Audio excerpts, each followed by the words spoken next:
बच्चों last time पर हमने 12.1 एक्सरसाइज का क्वेश्चन नंबर सेकंड सॉल्व किया था और थर्ड क्वेश्चन में होमवर्क दिए थे। ठीक है, ट्राइंगल का perimeter sum of all side से निकालना था। इसमें 4 इंटू साइड का फार्मूला यूज़ करके इसमें लेंथ प्लस ब्रीथ से करना है। तो केवल यही क्वेश्चन करना है, ये दोनों आपको नहीं करना है। ठीक है, तो ये आप होमवर्क में कर लीजिएगा, फार्मूला आपको लिखा दिए थे। नेक्स्ट क्वेश्चन देखते हैं फोर हमारे पास है। The perimeter of triangle ABC is 50 centimetre. Its side AB, BC and AC are respectively 15 centimetre, 10 centimetre and x plus 4 centimetre. Find the value of x। तो यहाँ पर हमें ट्राइंगल का पेरीमीटर गिवन है 50 सेंटीमीटर और AB, BC and AC size are 10 centimetre, 15 centimetre, 10 centimetre, x plus 4 centimetre. तो हम x की वैल्यू को फाइंड करेंगे। सॉल्व करते हैं इस क्वेश्चन को। तो यहाँ पर हमने ट्राइंगल बना दिया जिसका ABC नाम दे दिया। तो AB हमें कितना गिवन है 15, तो हमने 15 लिखा। BC 10 है और AC x प्लस 4 है तो x प्लस 4 लिखा। इसके बाद पेरीमीटर ऑफ ट्राइंगल ABC का जो फार्मूला हम लगाएंगे, तो यहाँ पे ऑल साइड अनइक्वल है, सारी अलग अलग है, तो हम सम ऑफ ऑल साइड लगाएंगे। तो पेरीमीटर गिवन है 50 equal first side 15 plus 10 plus third side हमारी क्या है x प्लस 4, तो उसको हमने ब्रैकेट में लिखा। अब 10 और 15 प्लस हो गया क्या हुआ 25, तो 50 इक्वल टू 25 प्लस ब्रैकेट हटा दिया तो x प्लस 4। अब 25 और ये 4 दोनों मिलके क्या होगा 29।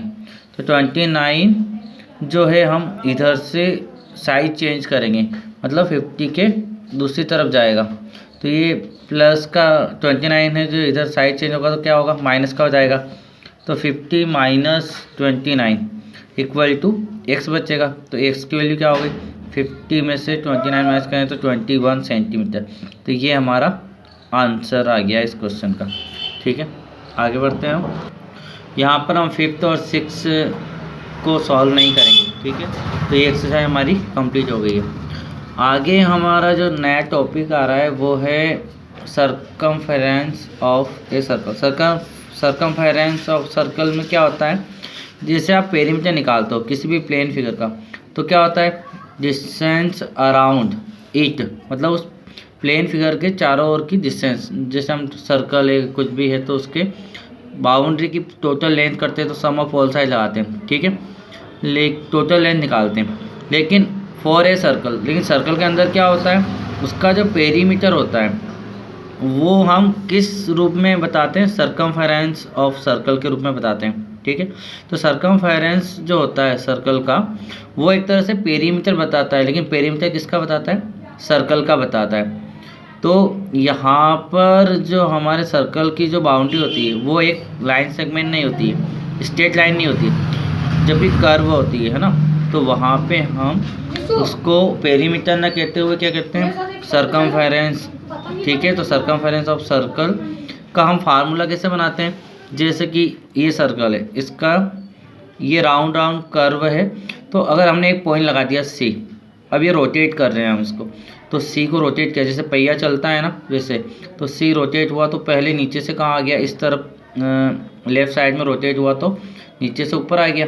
ठीक है, और फिर वापस रोटेट हुआ तो वो नीचे आ गया, मतलब C नीचे से रोटेट हुआ पहिया तो यहाँ से इतना दूर तक वापस नीचे आया, मतलब उसी पोजीशन में आया। तो पहिए ने या सर्कल ने कितनी डिस्टेंस ट्रेवल की, A से B पहुँच गया।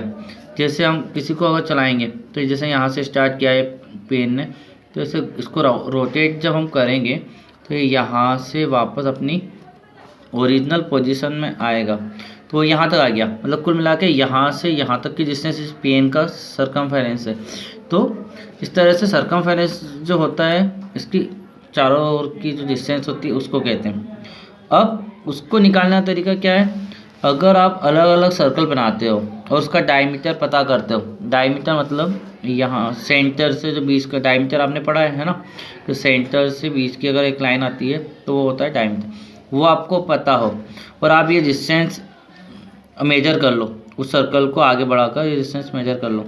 तो क्या करोगे, सर्कमफेरेंस अपॉन डायमीटर, ये फार्मूला निकालोगे। सर्कमफेरेंस आप मेजर करोगे इस तरीके से, उसकी सर्कमफेरेंस चारों ओर की निकाल लोगे, चाहे आप धागे से निकालो कि एक सर्कल के यहाँ से हमने उसको फोल्ड किया और उसके चारों ओर धागे से लपेट कर फिर उसको हमने स्केल पे मेजर कर लिया तो उसकी सर्कमफेरेंस आ जाएगी। तो डायमीटर और सर्कमफेरेंस का जो रेशो है वो हमेशा ऑलवेज टाइम अधिक मतलब मैक्सिमम टाइम जो आएगा वो किसके इक्वल आएगा, 3.14 के। मतलब अलग अलग सर्कल, कोई छोटा सर्कल ले लिया फिर बड़ा ले लिया, तो सबके लिए अगर कैलकुलेशन आप करोगे सर्कमफेरेंस और डायमीटर की, तो सबकी जो वैल्यू है वो 3.1416 के नियरेस्ट आएगी। ठीक है, और इस नियरेस्ट वैल्यू से हम क्या बना सकते हैं, 22/7, क्योंकि 3.14 केवल राउंड ऑफ कर लिया हमने, है ना, डेसिमल के बाद 2 प्लेस था, तो इसका जो रेशनल नंबर बनेगा वो 22/7 बनेगा। मतलब सर्कमफेरेंस ऑफ डायमीटर जो है आपका, उसकी वैल्यू किसके इक्वल हुई, 22/7 के इक्वल हुई, है ना, क्योंकि मैंने कहा ना अधिकतर का आंसर 3.14 के आसपास आएगा। मतलब इसको हमने डेसिमल हटा के बनाया तो 22/7 बना। अब यहाँ पे सर्कमफेरेंस का फार्मूला बनाना है तो डायमीटर का इंटू किस में होगा, 22/7 में। मतलब सर्कमफेरेंस इक्वल टू क्या हुआ, 22/7 इंटू डायमीटर। अब डायमीटर का फार्मूला क्या होता है, 2r, रेडियस का डबल होता है, तो इसकी जगह पर हम क्या लिख सकते हैं, 2 और r रेडियस। तो ये 2 और r इन दोनों का मल्टीप्लाई क्या होता है, डायमीटर। तो डायमीटर के प्लेस पे हमने लिखा 2 × r। मतलब कि इतना सारा बताने का मतलब आपका मतलब मेरा ये है कि डायमीटर और सर्कमफेरेंस से जो पाई की वैल्यू आई है ना, इसको हम पाई बोलते हैं। 22/7 को हम क्या बोलते हैं, पाई। तो पाई को यूज़ करके सर्कमफेरेंस का फार्मूला क्या बना, 2πr। ठीक है, तो ये सर्कमफेरेंस का फार्मूला है 2πr। तो आपको सबसे पहले फेयर कॉपी में सर्कमफेरेंस का फार्मूला लिखना है जो कि 2πr है, और यहाँ पे पाई किससे इक्वल होगा, पाई इक्वल होगा 22/7 के। ठीक है, अब हम आगे बढ़ते हैं। तो यहाँ पे आपको सर्कल के जो डिस्टेंस है चारों ओर की, इसका फार्मूला क्या होता है, सर्कमफेरेंस ऑफ सर्कल 2πr, और पाई की वैल्यू क्या होती है 22/7, या फिर पॉइंट में क्या होगी 3.14। एक्सरसाइज सॉल्व करते हैं हम। 12.2 का फर्स्ट है एमसीक्यू। एमसीक्यू का फर्स्ट है, if the ratio of the ready of 2 circle is 8:15, the ratio of their circumference is. मतलब रेडियस का रेशो दे रखा है 8:15, तो सर्कमफेरेंस का रेशो क्या आएगा वो हमसे पूछा है। तो सॉल्व करते हैं हम इस एमसीक्यू को। तो रेडियस हमने फर्स्ट मान ली r1 8 और रेडियस r2 मानी हमने 15। अब r1 के अकॉर्डिंग सर्कमफेरेंस ऑफ सर्कल मतलब C1 पहला सर्कल, फर्स्ट सर्कल की सर्कमफेरेंस क्या आएगी, फार्मूला होता है 2πr। तो यहाँ पे r1 r2 मानेंगे तो 2πr1 हो गया।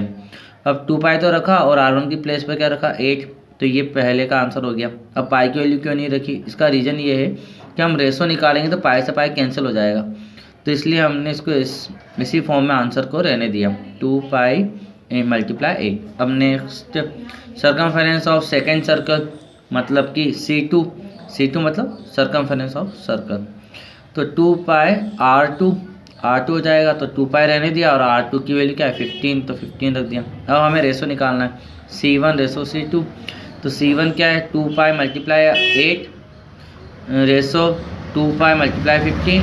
अब रेशो का मतलब डिवाइड होता है, तो 2π × 8 अपॉन 2π × 15, तो 2π से 2π कैंसिल, तो 8:15 हमारा आंसर आया। तो ऑप्शन सी इज करेक्ट, तो ऑप्शन सी हमारा करेक्ट है। तो हमें रेडियस गिवन थी, तो रेडियस का जो रेशो रहता है वही रेशो किसका रहता है, सर्कमफेरेंस का रहता है। इससे ये पता चला कि रेडियस जिस रेशो में है वही सेम रेशो किसका होता है, सर्कमफेरेंस का रेशो होता है। आगे बढ़ते हैं हम, नेक्स्ट एमसीक्यू देखते हैं।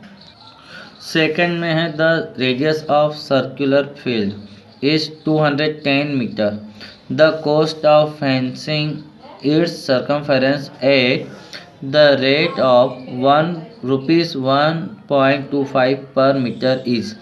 मतलब एक सर्कुलर फील्ड है, मतलब सर्कल वाली एक कोई भी जगह है, कोई भी मैदान है, उसकी रेडियस कितनी है 210 मीटर। ठीक है, तो फेंसिंग करना है, उसके चारों ओर वायर लगाना है जिससे कोई भी जानवर अंदर ना आए, या कोई भी बाउंड्री बनानी है। तो उसकी कॉस्ट हमें ₹1.25 से निकालनी है, पर मीटर से निकालनी है। ठीक है, तो सॉल्व करते हैं इस MCQ को और फाइंड करते हैं कौन सा आंसर सही है। तो सबसे पहले तो हम जानते हैं सर्कमफेरेंस मतलब ये बाउंड्री है। ठीक है, सर्कल की बाउंड्री। तो बाउंड्री के लिए हमें रेडियस गिवन है 210 मीटर। अब सर्कमफेरेंस ऑफ सर्कल हम निकालेंगे। ये सर्कल या फील्ड भी लिख सकते हो आप, सर्कुलर फील्ड है ना बच्चों, क्वेश्चन के अकॉर्डिंग। अब फार्मूला तो वही 2πr, 2 मल्टीप्लाई कोस्ट निकालने के लिए हमें पाई की वैल्यू तो रखनी पड़ेगी, तभी तो हमारी कोस्ट निकलेगी। तो पाई की वैल्यू होती है 22/7 मल्टीप्लाई आर कितना है 210, फिर 7 × 1 = 7, 7 से कट किया 7 × 3 = 21 और 0 से 0, तो 2 × 22 × 30।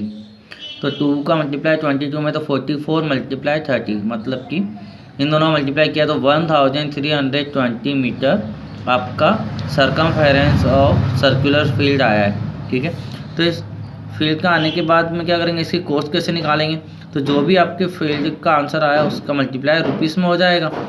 तो the cost of fencing equal to क्या होगा, रुपीस कितना है 1.25, इसका मल्टीप्लाई होगा सर्कमफेरेंस में। तो 1.25 का मल्टीप्लाई हुआ 1320 में, तो हमारा जो आंसर आया वो आया 165 और 000। ठीक है, तो 1,65,000 आया। लेकिन डेसिमल लगाना है तो डेसिमल के बाद 2 नंबर है, तो पीछे से 2 नंबर काउंट करके पॉइंट लगा दिया, तो हम पॉइंट के बाद की 0 को हटा सकते हैं। मीन्स 1650 रुपीज़ हमारा आंसर आया।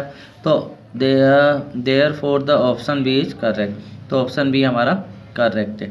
तो बच्चों ये हमारा क्वेश्चन कंप्लीट हो गया। नेक्स्ट क्वेश्चन देखते हैं।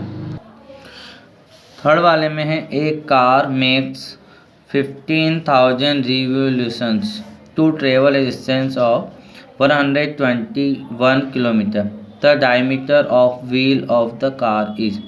तो हमें पता है कि कार का जो पहिया है वो 15,000 बार घूमता है। रिवोल्यूशन मतलब उसका रोटेट होना।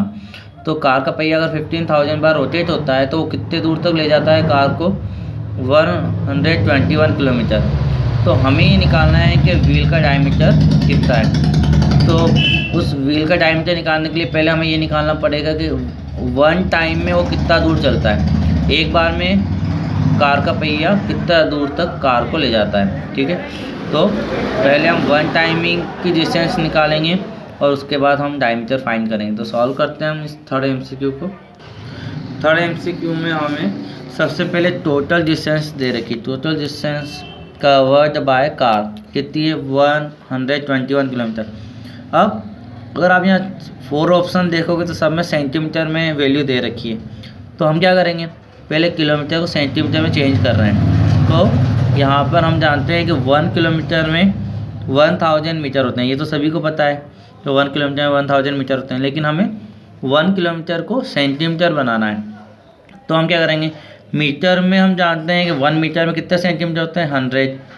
तो कुछ भी नहीं करेंगे, 1 किलोमीटर में 1000 मीटर होते हैं, ये तो हमें पता है। और मीटर को हटाकर मीटर की प्लेस पर लिखेंगे 100 सेंटीमीटर और दोनों का मल्टीप्लाई हो जाएगा। तो 1000 का जब 100 में मल्टीप्लाई होगा तो 1 लाख सेंटीमीटर हो जाएगा 1 किलोमीटर में। तो ये रिलेशन बन गया किलोमीटर और सेंटीमीटर के बीच कि 1 किलोमीटर में 1 लाख सेंटीमीटर होते हैं। अब क्या करेंगे, अब हमें ग्रेटर यूनिट, ये यूनिट है तो बड़ी यूनिट को क्या बनाना है, स्मॉल बनाना है। तो जब बड़े को स्मॉल बनाते हैं तो क्या करते हैं, मल्टीप्लाई करते हैं। तो 121 में मल्टीप्लाई होगा 1 लाख सेंटीमीटर का। तो 1 का मल्टीप्लाई 121 में तो 121, उसके पीछे 50, तो इतने सेंटीमीटर हमारा आंसर आ गया। अब क्या करेंगे, हम जानते हैं कि टोटल कितने राउंड हुए हैं 15,000। तो एक राउंड में कितना दूर गया पहिया, तो distance covered by car in 1 revolution. 1 revolution का मतलब ये होगा एक बार में कितना दूर गया। तो इसका आंसर निकालने के लिए हम क्या करेंगे, टोटल डिस्टेंस को टोटल टाइम जितनी बार भी वो राउंड हुआ उससे डिवाइड करेंगे। तो 121 के पीछे 50 को डिवाइड करेंगे हम 50,000 से। तो 40 से 40 कट हो गई, फिर 5 1 जा 5, 5 2 जा 10, 5 4 जा 20, 5 2 जा 10, तो 242 आंसर आया। मतलब 242 सेंटीमीटर पहिया जाएगा एक बार जब वो रोटेट होता है तो। ठीक है, अब हमें डायमीटर निकालना है। तो 1 टाइम का जो रोटेशन है वो क्या हुआ, वो पहिए का सर्कमफेरेंस के इक्वल हुआ। 1 टाइम रोटेट हुआ मतलब उसकी डिस्टेंस किसके इक्वल है, सर्कमफेरेंस। तो हम क्या करेंगे, सर्कमफेरेंस ऑफ व्हील निकालेंगे जो किसके इक्वल है, डिस्टेंस फॉर 1 रिवोल्यूशन। अब सर्कमफेरेंस ऑफ व्हील का फार्मूला क्या है, 2πr। ठीक है, 2πr है। या फिर आप अगर डायमीटर निकालना चाहते हो पाई मल्टीप्लाई डी भी कर सकते हो। ठीक है, वहाँ से डायरेक्ट डायमीटर आपका आ जाएगा। ठीक है, लेकिन मुझे आपको एक और फार्मूला बताना है इसलिए मैंने आपको यहाँ पे 2πr से करवाया है। तो 2πr फार्मूला है सर्कमफेरेंस का। ठीक है, तो 242। अब ये क्या होगा, 2 मल्टीप्लाई पाई की वैल्यू क्या है 22/7 मल्टीप्लाई आर इक्वल टू 242। अब क्या हुआ, आर की वैल्यू निकाले क्योंकि डायमीटर निकालने से पहले रेडियस निकाल लेते हैं। तो आर की वैल्यू निकाली तो 7 अपॉन में तो क्या हुआ मल्टीप्लाई में गया, और 2 और 22 मल्टीप्लाई में तो कहाँ जाएगा, अपॉन में आया। फिर 2 से कट हुआ, 2 1 जा 2, 2 1 जा 2, 2 2 जा 4, 2 1 जा 2 तो 121। फिर 11 से कट किया, 11 2 जा 22 और 11 1 जा 11, 11 1 जा 11। तो 11 का इंटू जब 7 में हुआ तो 77/2। तो आप कैसे भी सॉल्व करें तो आर की वैल्यू कैसे भी आप कट करो, चाहे 11 से पहले कट करो फिर 2 से कट करो, कैसे भी सॉल्व करो 77/2 आपका आंसर आएगा। लेकिन ये क्या आएगा, रेडियस। हमें क्या निकालना है, डायमीटर। तो अब बच्चों आपको पता होना चाहिए डायमीटर और सर्कल का फार्मूला क्या होता है, 2 मल्टीप्लाई रेडियस। ये फार्मूला भी आपको पता होना चाहिए। ठीक है, तो 2 मल्टीप्लाई रेडियस की वैल्यू क्या है 77/2, तो 2 से 2 कैंसिल, तो 77 सेंटीमीटर। तो ऑप्शन डी इज करेक्ट। तो हमारा ऑप्शन डी करेक्ट है। बच्चों अगर सर्कमफेरेंस का एक और फार्मूला है उससे अगर आप सॉल्व करना चाहते हो तो उससे भी सॉल्व कर सकते हो, वो है पाई डी। तो सर्कमफेरेंस ऑफ सर्कल का फार्मूला एक और होता है पाई डी। तो हमारे यहाँ पे आप देख रहे थे कि आंसर क्या आया था 242 सेंटीमीटर। ठीक है, तो आप 2πr से न करते हुए पाई डी से अगर करोगे तो पाई की वैल्यू रखोगे 22/7 into D, D means diameter. तो 7 अपॉन में तो मल्टीप्लाई में जाएगा और 22 मल्टीप्लाई में तो अपॉन में आएगा। 22 से ही कट कर दिया हमने, 22 1 जा 22, 22 1 जा 22, 22 1 जा 22। तो डी इक्वल टू क्या है 11 इंटू 7, मतलब डी की वैल्यू क्या है 77 सेंटीमीटर। तो डायरेक्ट इससे डायमीटर आपका आ जाएगा। तो अगर आपको डायमीटर निकालना है तो पाई डी वाला फार्मूला लगा लीजिए सर्कमफेरेंस ऑफ सर्कल, और अगर आपको रेडियस दे रखी है तो आप 2πr का फार्मूला। लेकिन उससे भी आंसर आता है, इससे भी आंसर आता है, दोनों तरीके मैंने आपको बता दिए। नेक्स्ट क्वेश्चन सॉल्व करते हैं।